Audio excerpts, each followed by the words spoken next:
Frères et sœurs, que la paix et la grâce de Dieu soient avec vous une fois de plus.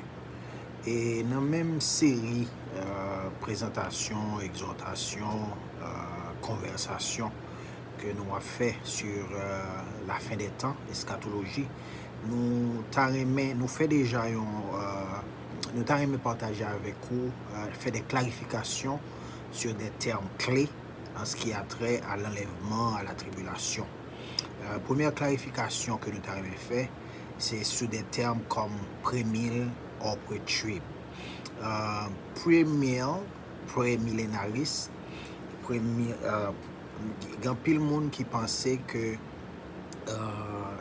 chaque fois on prend position pour dire que moi-même moi c'est pre-trib, moi-même moi c'est mid-trib, l'autre là c'est post-trib. Yo englobé toute parole ça yo dans premill, li vinn créer en confusion côté que gen de monde qui c'est pre-trib li mélanger avec premill. Premill veut dire avant 1000 ans. L'église a pas enlevé avant le règne du millénium, le règne de Christ, qui est différent à ne pas confondre, à ne pas comparer avec pre-trib, qui c'est enlèvement de l'église avant la tribulation. Maintenant, il est important pour nous faire clarification ça, parce que majorité chrétien croit que l'église a pas enlevé avant le règne de 1000 ans. Mais maintenant, ce n'est pas tout chrétien qui croit que l'église a pas enlevé avant la tribulation. C'est ça qui fait n'a pas fait différence pour en tribulation et grande tribulation. Il est extrêmement important pour nous faire clarification, ça pour nous porter lumière ça, parce que c'est là tout nous a dit confusion en y. Et pour la tribulation, et nous dit que les différents de la grande tribulation. Tribulation, nous t'a dit, c'est la première partie des 7 ans de Jacob, appelé encore Jacob Trials ou Jacob Troubles. L'a duré 3 ans et demi, ou bien 42 mois, ou bien 1260 jours. Au cabré les tribulations, cette tribulation peut être appelée ou définie comme la colère du diable, la colère de l'impie, la colère de la bête, la colère du fils de la perdition, que moi-même moi relais des tribulations naturelles, natural tribulation, qui voulait dire yo a venu du diable avant l'enlèvement, avant before the rapture. Satan pourra utiliser les hommes pour faire la guerre. Il pourra le persécuter, ok? Nous joignons ça, plusieurs exemples que nous sommes capables pour nous montrer qui ça arrivé et avant, qui ça peut arriver avant l'enlèvement. C'est que nous disons c'est la colère de Dieu, du diable.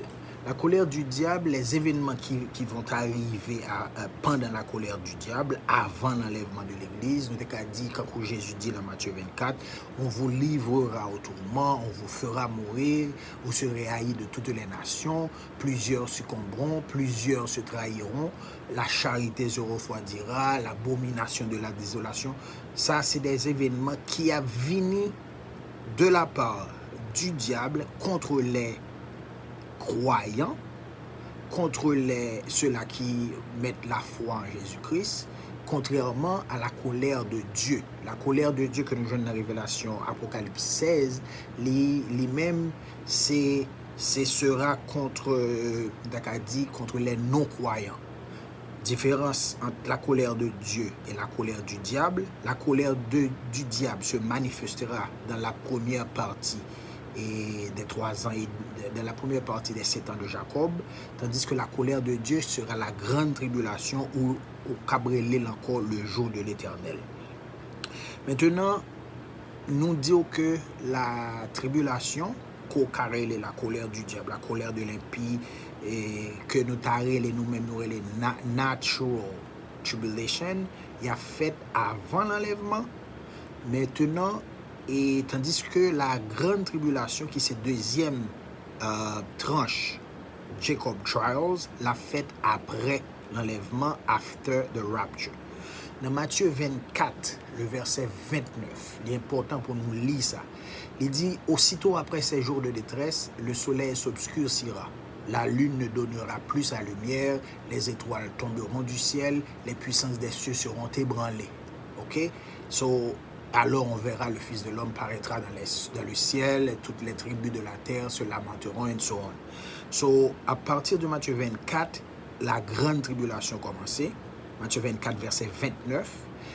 Grande tribulation commencée. Et grande tribulation, nous disons, lirez la colère de Dieu, lirez le jour de l'Éternel. Et jour de l'Éternel a commencé le jour même que l'Église a enlevé. Ce sera un jour de détresse, un jour terrible sur la terre, côté que le grand tremblement de terre qui prend le gain. Maintenant, et ça que nous voulons attirer attention, pas oublier pour la colère de Dieu, il dit que le soleil, fléau pral sortir dans le ciel, yo pral manifester la colère de Dieu. Même genre, à l'époque de Moïse et de Pharaon, les plaies d'Égypte, ça y a sorti dans le ciel et les hommes pas capables de supporter. Il sera terrible, ce sera un jour de détresse. Il ne faut pas confondre ces deux colères. Maintenant, ça que nous t'avons ajouté à partir de petites clarifications que ça nous fait sur la différence entre la tribulation et la grande tribulation, nous t'avons fait un résumé pour nous clarifier que, l'Église, pendant que nous-mêmes nous croyons que et dans mid-trib, nous croyons que l'Église pas passé dans la grande tribulation. Mais il y a une chose sûre et certaine, c'est que l'Église a passé dans la tribulation. L'Église pas passé dans la grande tribulation, deuxième moitié de Jacob Trials, deuxième moitié des 7 ans de Daniel, mais l'Église définitivement a passé la première moitié, qui c'est la colère du diable qui persécutera les croyants. Et la Bible dit que on vous livrera, d'après Matthieu 24, on vous livrera au tourment, on vous fera mourir, vous serez haïs de toute la nation, plusieurs succomberont, on vous jettera en prison, and so on, etc., etc. Maintenant, pendant la tribulation, qui c'est la première partie de la tribulation de 3 ans et demi de Jacob, nous dit que l'Église a sur la terre. L'Église a sur la terre, tandis que pendant la grande tribulation, qui c'est deuxième partie de Jacob Trials, l'Église sera au ciel. C'est pourquoi dans Apocalypse 12, le verset 12, il est écrit, Apocalypse 12, verset 12, il dit, c'est pourquoi réjouissez-vous cieux, et vous qui habitez dans le ciel, malheur à la terre et à la mer, car le diable est descendu vers vous, animé d'une grande colère, sachant qu'il a peu de temps. So, il est clair que l'Église a pris dans le ciel pendant la grande tribulation, mais maintenant l'Église sera sur la terre pendant l'Église sera sur la terre pendant la tribulation. Finalement, nous avons l'autre petit point que nous avons clarifié pour vous, qui c'est il y a des gens qui disent qu'il n'y aura pas de salut, ou du moins c'est pas des gens qui ont sauvé automatiquement que l'Église finit enlevée. D'après Apocalypse 7, versets 9 à 17, que nous avons lu pour rapidement, il dit que après cela, je regardais et voici, il y avait une grande foule que personne ne pouvait compter, de toute nation, de toute tribu, de tout peuple et de toute langue. Ils se tenaient devant le trône et devant l'agneau, revêtus de robes blanches et des palmes dans leurs mains. Ils criaient d'une voix forte en disant, le salut est à notre Dieu qui est assis sur le trône et à l'agneau. Et tous les anges se tenaient autour du trône, et des vieillards et des 4 êtres vivants, ils se prosternèrent sur leur face devant le trône et ils adorèrent Dieu en disant Amen. La louange, la gloire, la sagesse, l'action de grâce, l'honneur, la puissance et la force soient à notre Dieu au siècle des siècles. Amen. Et l'un des vieillards prit la parole et me dit, qui sont ceux qui sont revêtus de robes blanches? Qui sont-ils? D'où sont-ils venus? Je lui dis, mon Seigneur, tu le sais. Et il me dit, ce sont ceux qui viennent de la grande tribulation. Ils ont lavé leurs robes dans ils ont lavé leurs robes et ils les ont blanchis dans le sang de l'agneau. C'est pour cela qu'ils sont devant le trône de Dieu et le servent jour et nuit dans son temple. La seule chose à retenir est que ces gens-là, quoique sauvés, ils ne feront pas partie de l'Église, l'épouse de Jésus-Christ, qui régnera aux côtés de Jésus, mais comme des anges, tandis que ces gens-là seront sur la terre pendant le millénium. Nous voulons finir, nous avons 10 minutes, nous pas voulons dépasser exhortation, ça dépasser 10 minutes, nous avons 10 minutes 29. Nous voulons résumer pour nous dire que l'Église pas passé dans la grande tribulation, mais l'Église certainement a passé dans la tribulation. Pendant la tribulation, l'Église sera sur la terre. Pendant la grande tribulation, l'Église sera au ciel dans les noces de l'agneau. Que bon Dieu bénisse. Nous pourquoi finir avec des débats, des conversations qu'on a fait sur l'enlèvement de l'Église, sur la tribulation, sur la grande tribulation, parce que ces choses eschatologiques sont extrêmement importantes, parce que la Bible nous dit que dans les derniers temps, dans les derniers jours, il y aura des temps décisifs, des temps difficiles, car pita rapitrice. Nous souhaitons que bon Dieu va ben nous et force avec courage pour nous rester fidèles à sa parole.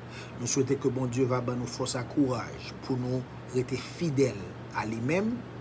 Même Jean, plusieurs serviteurs font ça déjà, mais maintenant nous demandons pour lui aider nous, l'ouvrir les yeux nous. Jean dit que dans les derniers temps, la l'ouvrir les yeux serviteur la servante li, pour si là qui attendent le retour du Seigneur, ils sont capables de bien informer et être prêts pour ce grand jour. Le jour de l'enlèvement pour les chrétiens et le jour de l'Éternel pour les non-chrétiens. Le jour de l'Éternel sera un jour de détresse, tandis que le jour du Fils de l'homme, ça sera l'enlèvement. Mais cet enlèvement ne se fera pas avant que l'Église soit persécutée. Que Dieu vous bénisse tous et nous croyons qu'on a fini avec lui. On a continué à enchaîner un peu plus le nouveau temps. Passez une bonne journée dans le Seigneur.